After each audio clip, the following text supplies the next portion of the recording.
Good evening everyone. Audio video clear है आप लोगों तक?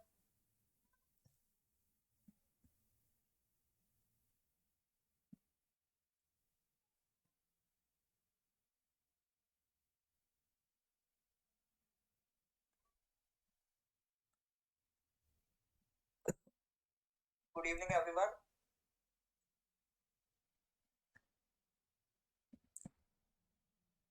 हाँ जी सर, जनवरी 2023 का करंट अफेयर्स हम डिस्कस कर रहे हैं।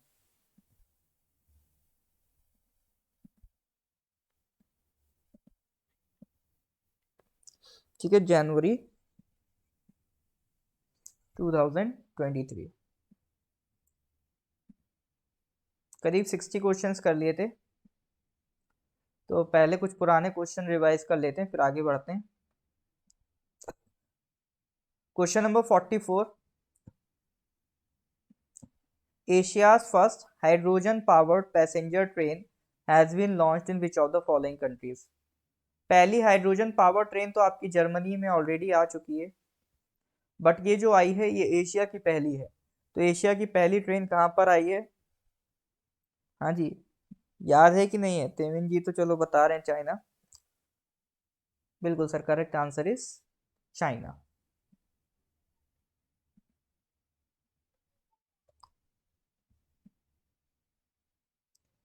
Question number 58।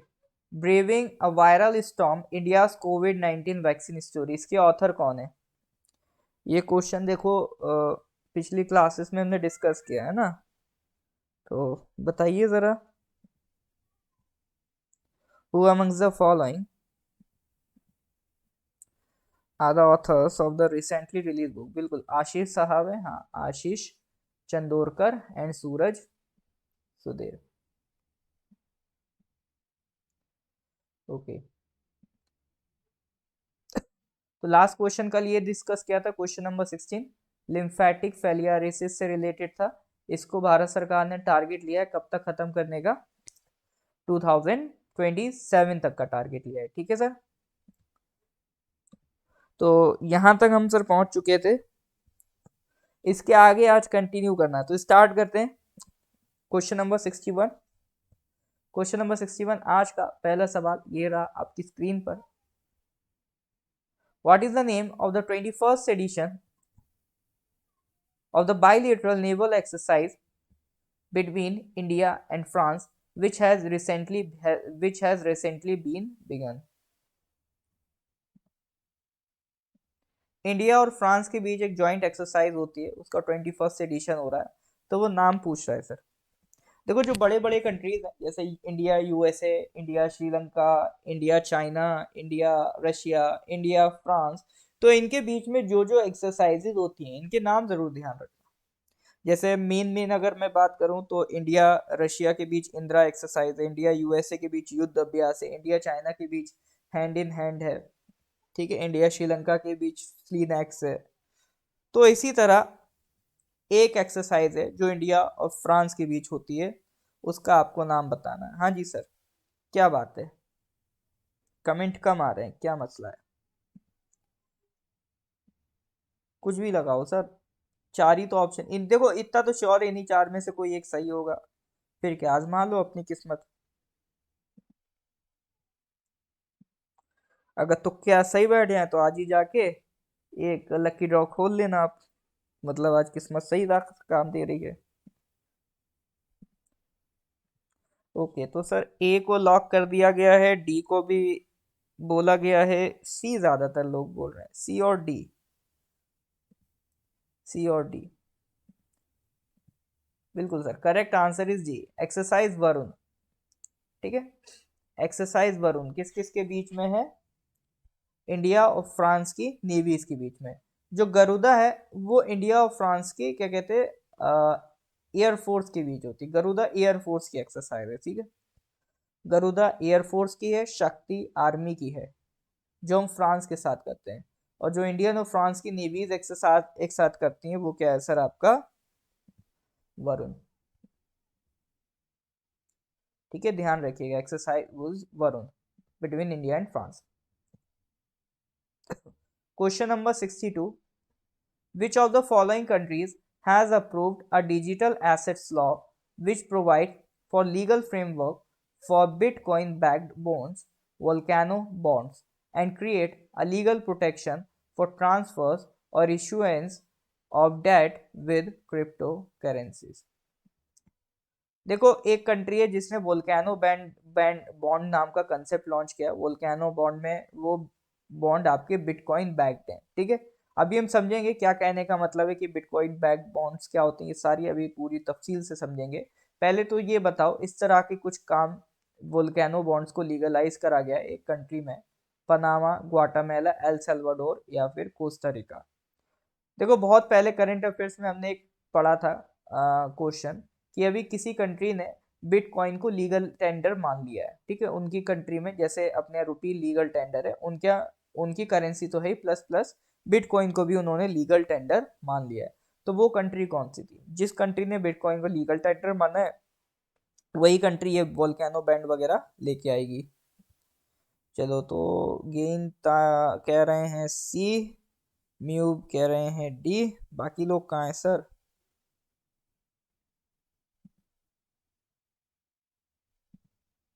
क्या बात है, आज आज बड़ा सुस्त माहौल लग रहा है।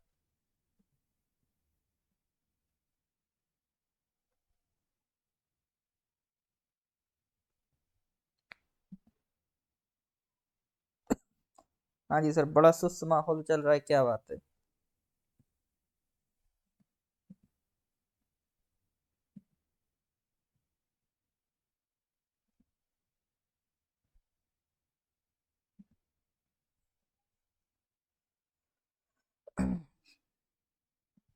चलो जी, correct answer is El Salvador.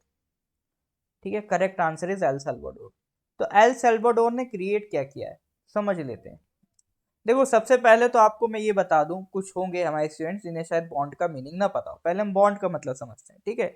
ये वो वाला बॉन्ड नहीं है, मेरे हाथ में तेरा हाथ हो, ये वो वाला बॉन्ड नहीं है। ये बॉन्ड एक एग्रीमेंट का नाम है, ठीक है। एक एग्रीमेंट का पेपर होता, उसे बॉन्ड कहते हैं। कहने का मतलब ये है कि अगर मान लो कोई पर्सन एक्स है, किसी पर्सन वाई को मनी देता है, किसी पर्सन वाई को क्या देता है, पैसा देता है। तो पर्सन वाई जो है जब पैसा लेगा तो बदले में कुछ प्रूफ तो देगा ना, कुछ रिसिप्ट तो देगा ना कि हाँ हमने आपसे पैसा लिया है। तो अगर पर्सन एक्स वाई को पैसा देगा तो बदले में एक रिसिप्ट लेगा कि हाँ भाई गारंटी लो कि हाँ हमने तुम्हें पैसा दिया, कल मुकर ना जाओ कि हाँ नहीं हमने तो कोई पैसा नहीं लिया है। ग्रुप में लिंक नहीं भेजा, कौन सा वाला तामिर जी ग्रुप रह गया है?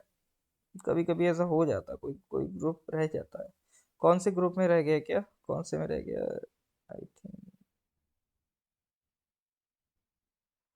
ओ oh got it sir, got it, समझ गया।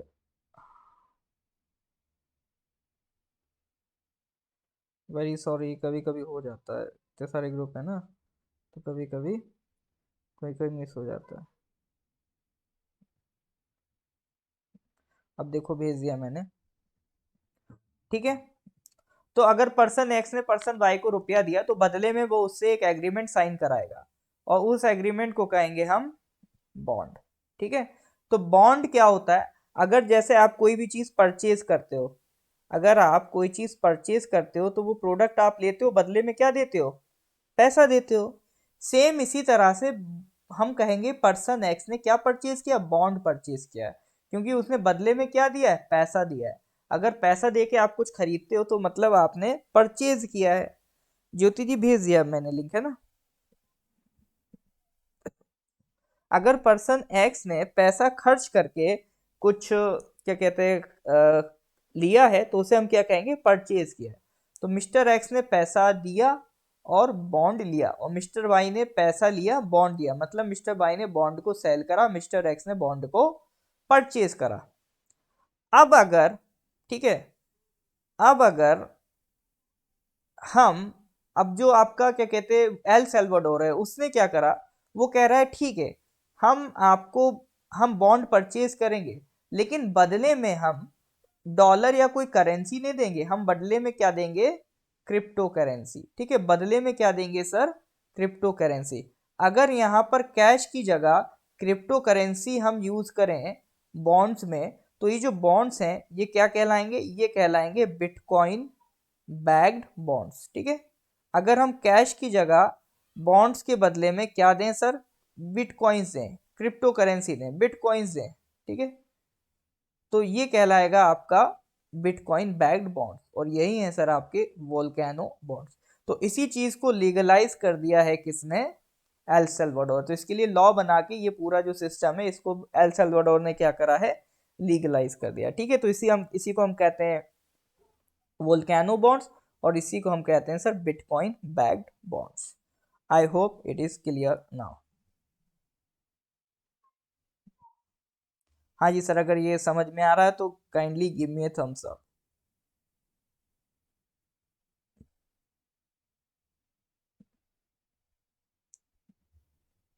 हाँ जी सर, क्लियर है। ऑल राइट सर, आगे बढ़ते हैं। नेक्स्ट क्वेश्चन, क्वेश्चन नंबर 63 करिए सर। AK 203 का क्वेश्चन है, करिए।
हाँ जी सर, बताइए।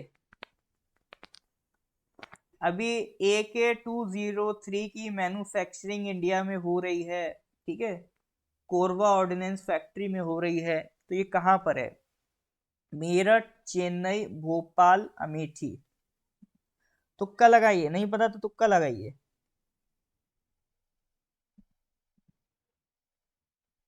ओके, AK 47 सुना है, उसी का अपडेटेड वर्जन है ये AK 203। AK का मतलब क्या है, इसको बनाने वाले का नाम है कलाशनिकोव। ठीक है, तो ऑटोमेटेड कलाशनिकोव 203। तो ये असॉल्ट राइफल्स हैं। ठीक है, तो इसकी जो फैक्ट्री है वो कहाँ पर लगाई गई है, ये लगाई गई है सर अमेठी में। ठीक है, तो इन ये देखो जो AK 203 है ये किसकी देन है, रशिया की देन है। ठीक है, तो हमने रशिया के साथ मिलके वेंचर साइन किया है, Indo Russian rifles private limited. ठीक है, तो ये एक जॉइंट वेंचर बनाया है जिसमें रशिया हमें टेक्नोलॉजी देगा कि किस तरह से हम AK 203 को मैन्युफैक्चर कर सकते हैं। इससे पहले हम लोग इंडिया में कौन सी राइफल्स यूज करते थे, AK 47 और इंसास। तो इन दोनों को रिप्लेस करके अब हम कौन सी यूज करेंगे, AK 203। ठीक है, इसके साथ साथ एक पूरी लिस्ट है कि रशिया के साथ साथ हमारे और कौन कौन से ज्वाइंट प्रोग्राम्स चल रहे हैं। एक तो ब्रह्मोस मिसाइल का प्रोग्राम चल रहा है, ठीक है, और 5th generation fighter jet programme, Sukhoi 30 MKI programme, HAL tactical transport aircraft, KA 226T twin engine utility helicopters. तो ये सारे अदर प्रोग्राम्स हैं जो इंडिया और रशिया मिलके चला रहे हैं। ठीक है, उन्हीं में से एक और है आपका ये AK 203 की मैन्युफैक्चरिंग। ठीक है, तो ये सारे प्रोग्राम्स आपके हम किसके साथ मिलके चला रहे हैं, रशिया के साथ मिलके चला रहे हैं। ठीक है, देखो AK 203 पे क्वेश्चन आ सकता है, या फिर आपका ये ब्रह्मोस मिसाइल पे सवाल आ सकता है कि ब्रह्मोस मिसाइल इंडिया किस कंट्री के साथ मिलकर डेवलप कर रहा है। तो हमेशा ध्यान रखना, ब्रह्मोस मिसाइल इंडिया किसके साथ मिलकर डेवलप कर रहा है, रशिया के साथ। ठीक है सर।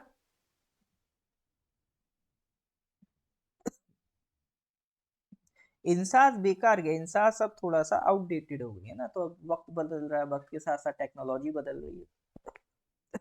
चलो जी, क्वेश्चन नंबर 64 पे आ जाओ।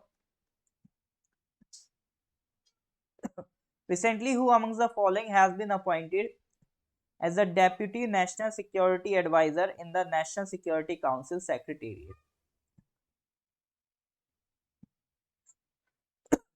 Who amongst the following has been appointed as the Deputy National Security Advisor in National Security Council Secretariat?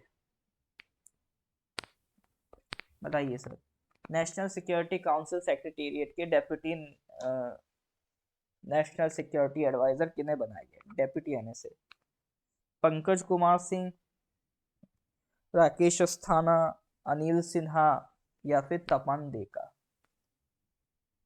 बताइए जनाब।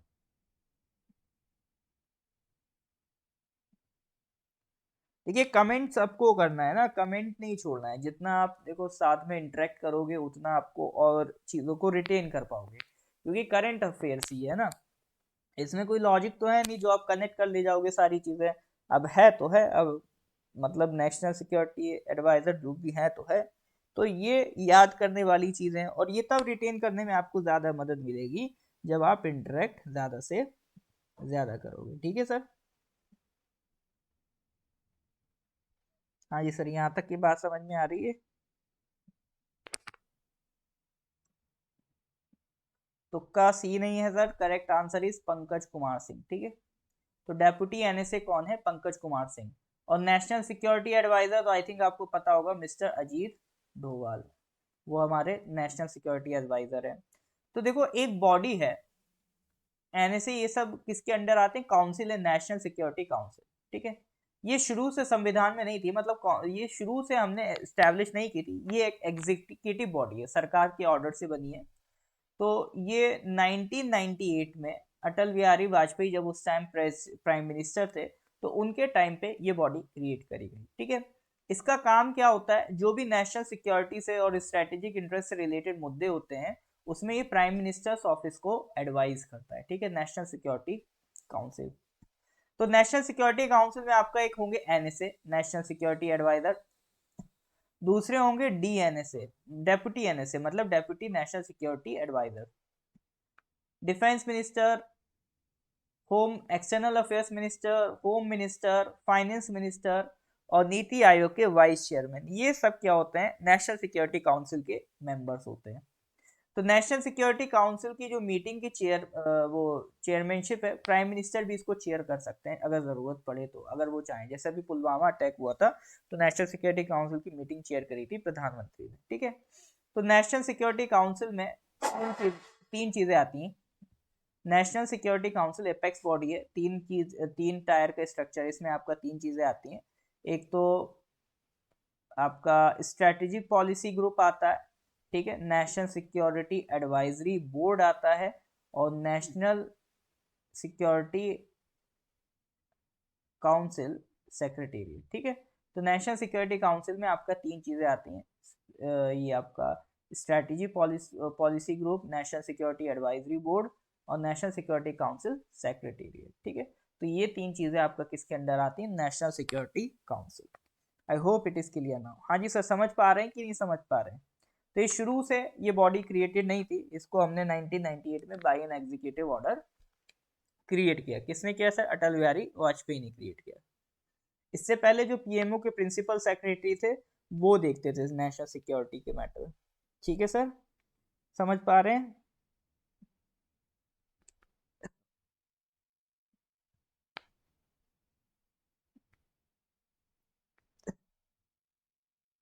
क्वेश्चन नंबर 65 पे आ जाइए फिर। Which of the following states या UTs have been declared as a free area under the Prevention and Control of Infections and Contagious Diseases in Animals Act 2009? ठीक है, ये इस कानून के तहत, एनिमल डिजीजेज एक्ट 2009 के तहत किसी एक स्टेट को या यूटी को फ्री एरिया डिक्लेयर किया गया। तो चार ऑप्शन में से किसको फ्री एरिया डिक्लेयर किया गया? एमपी, राजस्थान, गुजरात, जम्मू कश्मीर।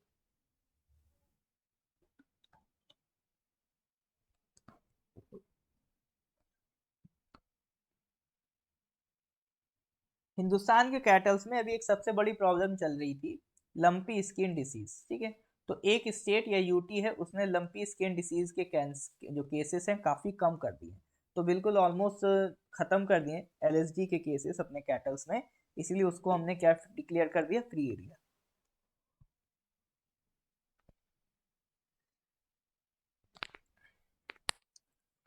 बी टिक्का। हाँ जी सर बताइए। मध्य प्रदेश, राजस्थान, गुजरात या जम्मू एंड कश्मीर।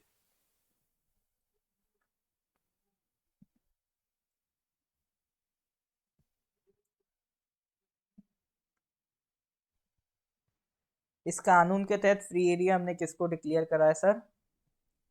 जम्मू कश्मीर को, ठीक है। The declaration has been made in exercise of the power conferred by subsection 5 of section 6 of the Prevention and Control of Infectious and Contagious Diseases in Animals Act 2009. ठीक है, the notification has been issued after the government on being satisfied that no cases of lumpy skin disease have been reported from any district of the UT of Jammu and Kashmir. ठीक है, correct answer is Jammu and Kashmir. I hope it is clear now.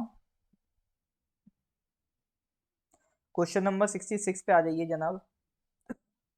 Recently, who amongst the following has been listed as a global terrorist by the United Nations Security Council under its ISIL Desh and Al Qaeda Sanctions Committee UNSC 1267 committee. ठीक है, तो देखो United Nations के जो principal organ है उनमें से एक होता है यूनाइटेड नेशन सिक्योरिटी काउंसिल। ठीक है, तो इसके अंदर दो कमेटीज हैं, एक ISIL कमेटी है, एक अल कायदा कमेटी है। ठीक है, तो उन दोनों ने मिलके एक टेररिस्ट को ग्लोबल टेररिस्ट डिक्लेयर कर दिया। ठीक है, ग्लोबल टेररिस्ट अगर डिक्लेयर हो गया,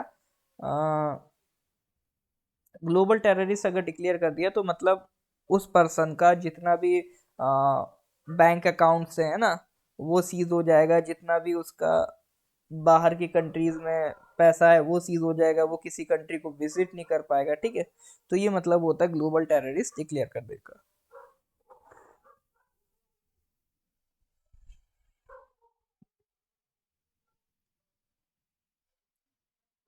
हाँ ये सर बताइए।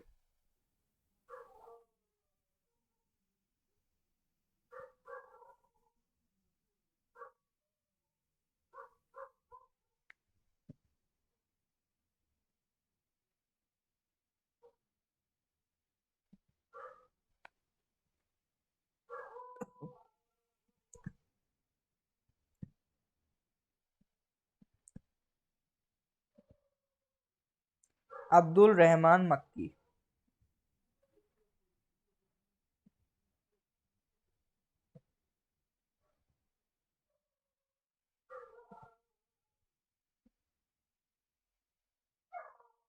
हाँ जी ठीक है, correct answer is Abdul Rahman मक्की। अब देखो यूनाइटेड नेशन सिक्योरिटी काउंसिल, तो आपका जो यूएन का चार्टर बना था 1945 में, ठीक है, उसमें 6 प्रिंसिपल ऑर्गन्स बनाए गए थे। उन 6 प्रिंसिपल ऑर्गेनाइजेशन ऑर्गन्स में एक था यूनाइटेड नेशन सिक्योरिटी काउंसिल। बाकी 5 कौन है? United nation general assembly, trusteeship council, economic and social council, international court of justice और सेक्रेटेरिएट। ठीक है, ये टोटल मिला के 6 प्रिंसिपल ऑर्गन्स है यूनाइटेड नेशन सिक्योरिटी काउंसिल के। यूनाइटेड नेशन सिक्योरिटी काउंसिल में 15 मेंबर्स होते हैं, 5 परमानेंट है, 10 नॉन परमानेंट है। तो जो परमानेंट है वो कौन से? यूएस है, रशिया है, फ्रांस है, चाइना है और आपका यूनाइटेड किंगडम है।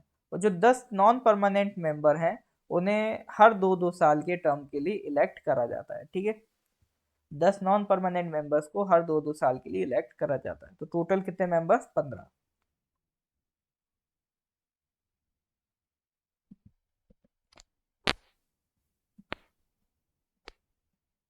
क्वेश्चन नंबर 67 पे आइए।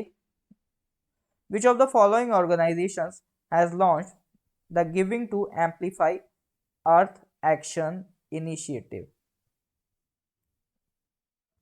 Giving to amplify earth action initiative किस ऑर्गेनाइजेशन ने लॉन्च किया? UNDP, United Nation development programme, United Nation environment programme, world economic forum या फिर सर वर्ल्ड बैंक? बताइए। Giving to amplify earth action initiative किस organisation ने रिलीज किया है?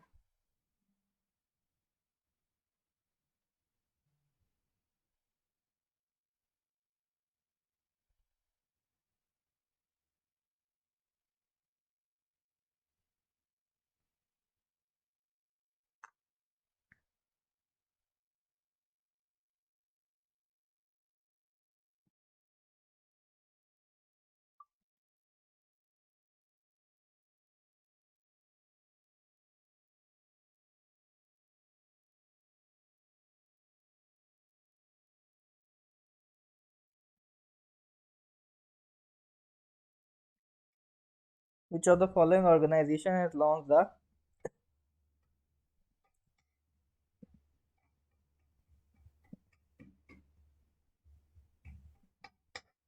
Giving to Amplify Earth Action Initiative?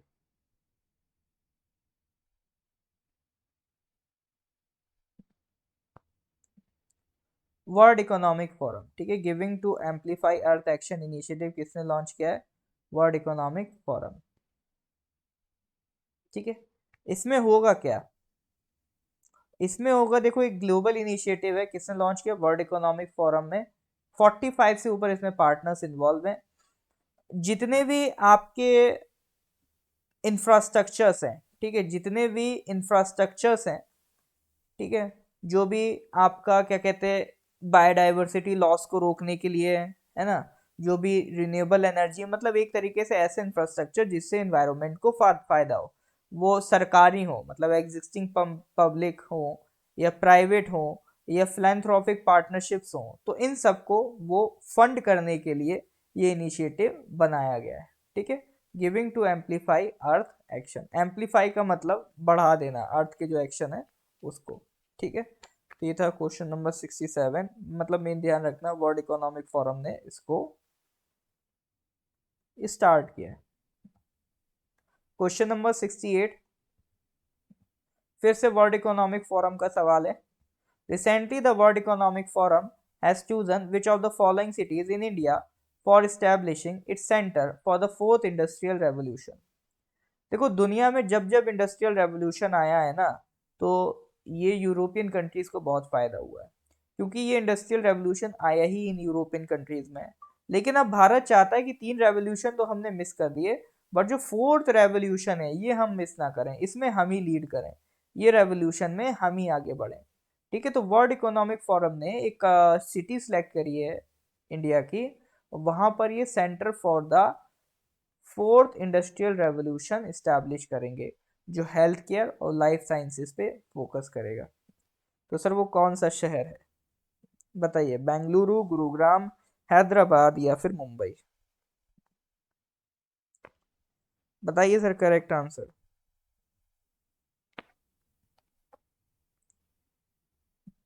ये तुक्का लग रहा है? लग रहा है, लगने दो सर।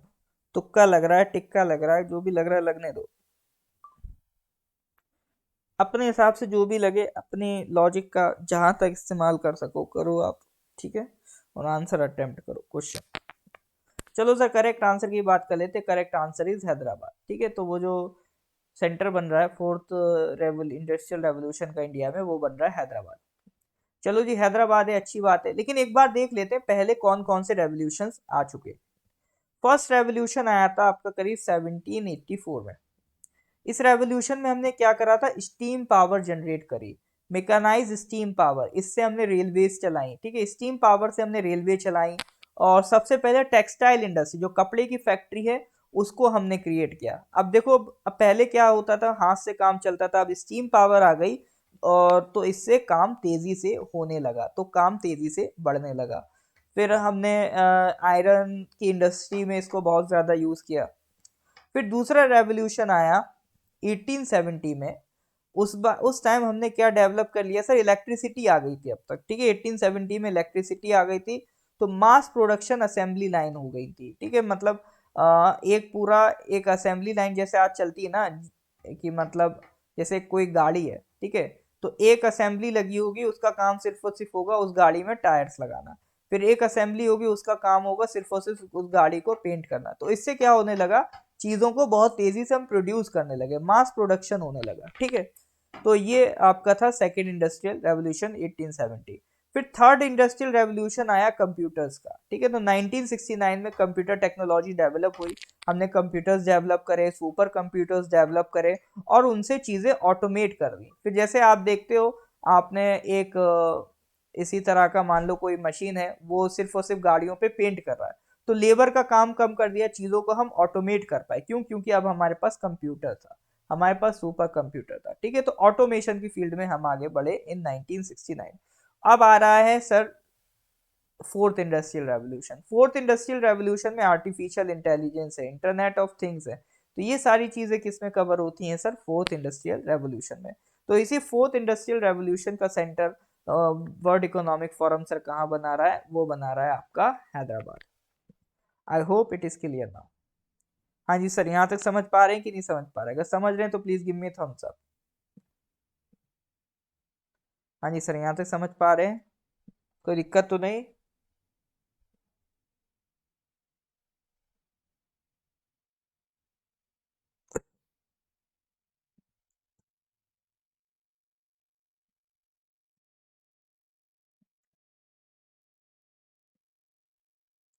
ठीक है देन आगे बढ़ते हैं। Question number 69। Recently, which of the following companies has announced to launch Girls for Tech STEM education program in India? Which of the following companies has announced to launch Girls for Tech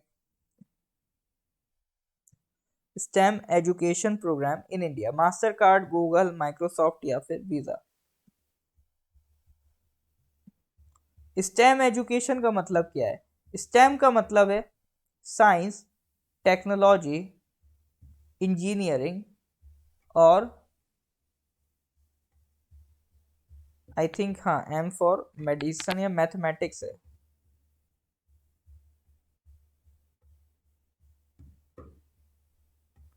science, technology, engineering and mathematics. ठीक है, तो मतलब ये चार subjects की education provide करनी है, science, technology, engineering and mathematics.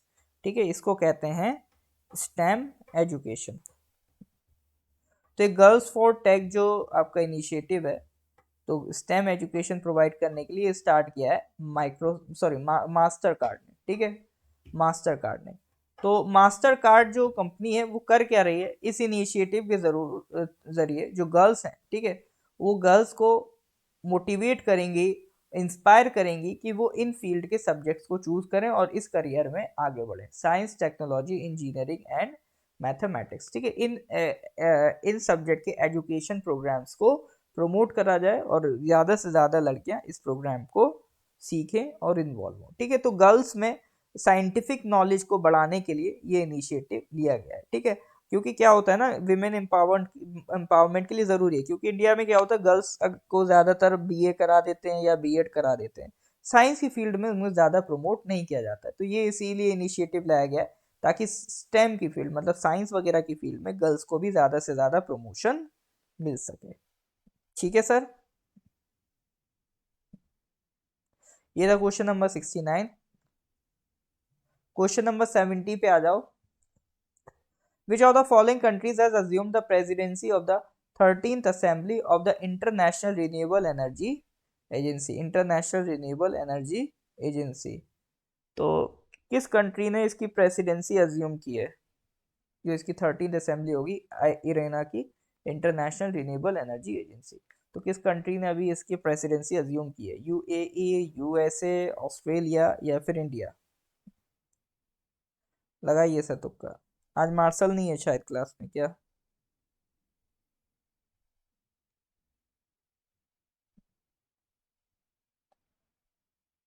India लगा रहे हैं तो सोचना नहीं है, बस लगा देना है, देशभक्ति के नाम पे लगा देना है ना।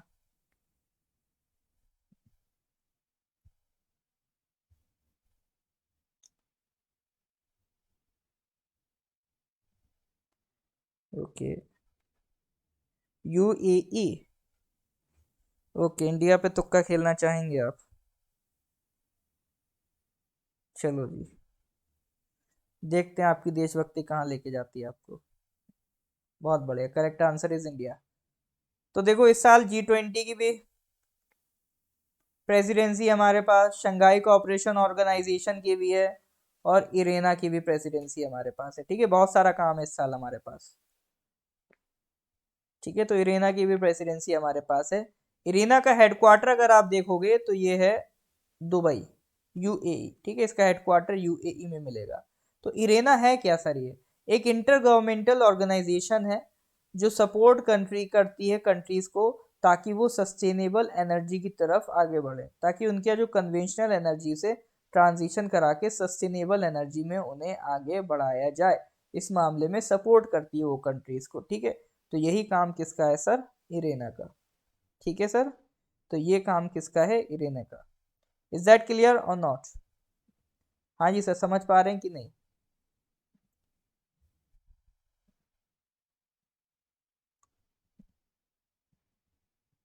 क्वेश्चन नंबर 71 पे आ जाइए।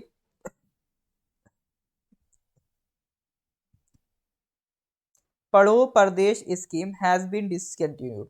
एक स्कीम थी पहले, पढ़ो परदेश, तो ये कौन सी मिनिस्ट्री की स्कीम थी जिसे अभी रिसेंट में डिसकंटिन्यू कर दिया गया, बताइए जरा। पढ़ो परदेश स्कीम जो थी, इसमें बाहर फॉरेन में पढ़ने के लिए भेजा जाता था, तो उसमें फॉरेन कंट्रीज में जब आप पढ़ने के लिए जाओगे तो लोन उठाओगे, तो लोन पे जो इंटरेस्ट मिलता है उसमें सरकार आपको सब्सिडी दिलवाती थी, मतलब इंटरेस्ट फ्री लोन दिलवा देती थी, या इंटरेस्ट बहुत ज़्यादा कम करवा देती थी लोन पे सरकार, ठीक है। तो ये स्कीम लॉन्च की गई थी, पढ़ो परदेश स्कीम। देखने में लगता है एजुकेशन मिनिस्ट्री की रही होगी, बाहर पढ़ने के लिए भेजते होंगे, लेकिन ये माइनॉरिटीज़ के लिए थी। तो ये scheme ministry of minorities affairs की थी, माइनॉरिटीज़ के लिए स्कीम पहले भारत सरकार चलाती थी, जिसमें जो एजुकेशन लोन थे उन पे क्या प्रोवाइड करती थी, इंटरेस्ट सब्सिडी प्रोवाइड करती थी, ठीक है, जो भी माइनॉरिटी कम्युनिटीज़ के स्टूडेंट्स होते थे, ठीक है। अब इसकी खबर जितनी पूरी जो इंडियन बैंक्स एसोसिएशन है उसको प्रोवाइड कर दी गई, ताकि कोई इस तरह का लोन प्रोवाइड अब उन्हें ना करे। और ये सारा काम देखने का किसकी जिम्मेदारी थी, कैनरा बैंक की, ठीक है। तो ये सारी जिम्मेदारी सर हमने किसको दे रखी थी, कैनरा बैंक की, कैनरा बैंक को, ठीक है। तो ये था सर आपकी मिनिस्ट्री ऑफ माइनॉरिटी अफेयर्स की पड़ोस प्रदेश स्कीम, इसको डिसकंटिन्यू कर दिया गया। हाँ जी सर, यहाँ तक किसी को कोई डाउट तो नहीं है? चलिए सर, तो ये हो गए आज के क्वेश्चन। इसके आगे के question we will continue in the next class, ठीक है। लेक्चर अच्छा लगा हो तो please do like and share with your colleagues. मिलते हैं फिर सर हम नेक्स्ट क्लास में। Till then good bye, have a nice day.